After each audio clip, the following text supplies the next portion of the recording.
like thulathi fi'l, right? It has 3 letters, kha, ba, and za. So we have a thulathi, and we want to assume that this is a thulathi fi'l, even though it's not a fi'l, it's an ism, but since it has 3 letters, it serves that purpose. You make it ikhtabaza. You made khubz. So how do you know what, like if you want to add kasra or dhamma, how do you know how to add that? Oh, that ifta'ala, you already know. Ifta'ala has a pattern. The hamza, the kasra, the second sukoon, ta'ala, and then majhul is known. Everything is known. But I've given you, that's the pattern that you always follow. The thing is, you put this, So that's the root letters. Yeah, the thing is, you put the root letters against fa, ayn, la. Like this is fa, this is ayn, this is la. Your alif and ta show here. Okay, it's also used. This was the second one. Third reason for this is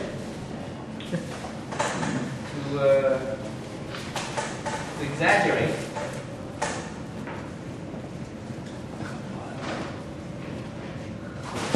Exaggerate.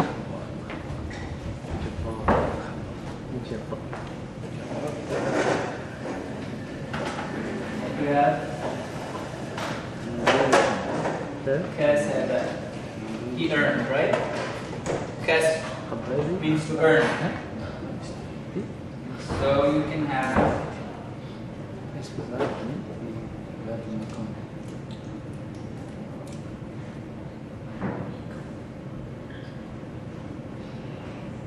iktasaba.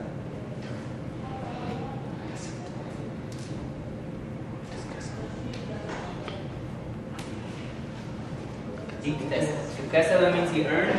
Iktasaba means he earned a lot. Okay? So you want to exaggerate, you change from mujarrad to ifti'al. Kasaba is changed to iktasaba, which is iktisab, to show exaggeration.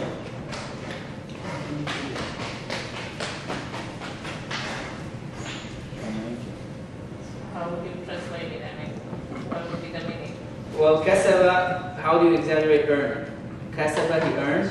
Iktasaba, he earned. He really earned. He really earned a lot. Emphasis and exaggeration. Emphasis is one thing, but exaggeration is when it's not real. You just exaggerate. You show it more than it is.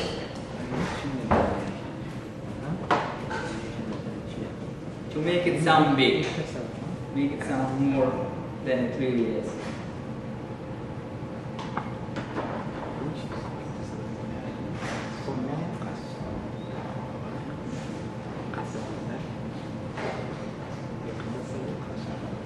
And finally,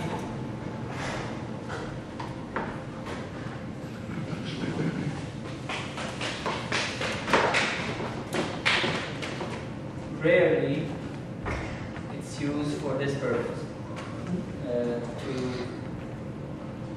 show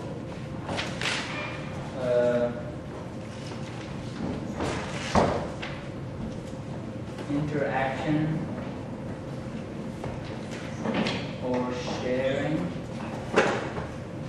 And these fi'ls in Arabic are where you interact with each other. For example, if two people are fighting, A is fighting B, B is fighting A, right? They're both hitting each other. So that's called ikhtisam, from khasm. So, the root kha and sa and mim is to fight and to have enmity. When we say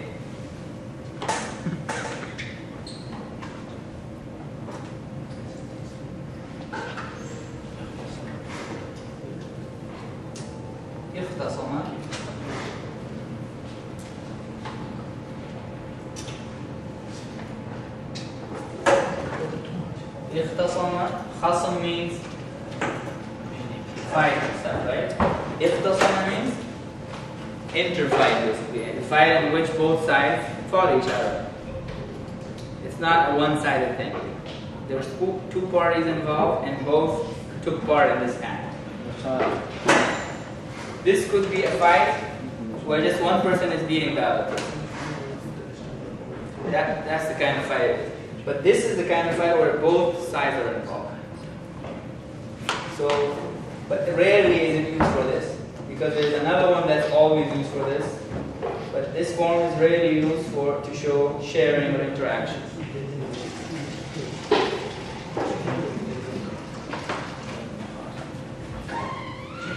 Or shall we say involvement of two parties? Involvement of two parties. Two parties are involved.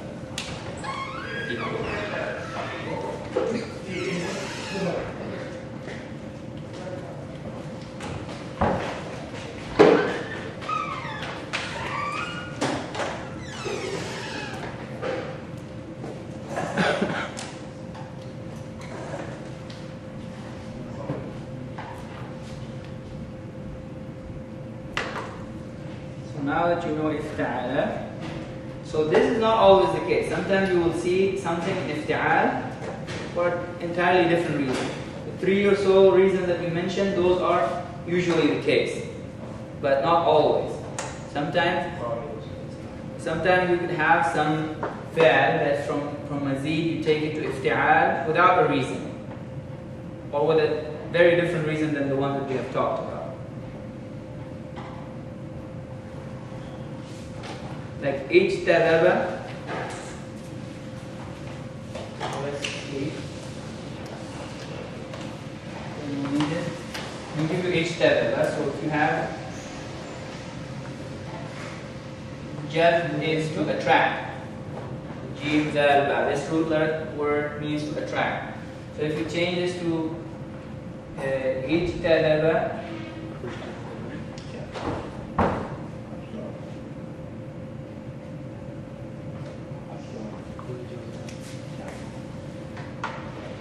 what does the meaning become? They both attract. Jab, this root, means to attract. Ijtadaba,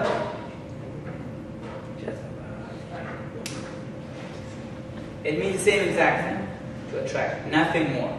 It doesn't have one of those reasons that we mentioned. And this is to show you that when you make some ifta'al from a mujarrad, you made an ifta'al, it doesn't have to be for a reason, sometimes without a reason. These two are equivalent. Jadaba and ijtadaba are the same. Sometimes you do it just for the heck of it. There's no reason why you do it. It's just another way, it's a synonym for jadaba. So sometimes you make ifta'al without a reason. It has the exact same meaning of the mujarrad. No changes at all. Would it be used like, instead of saying he attracted her, but well, you can use either form for that purpose. I know, but what I'm saying is, instead of saying he attracted her, or saying they both attracted to her, Then you don't use this form. There's probably some other form. You don't use this.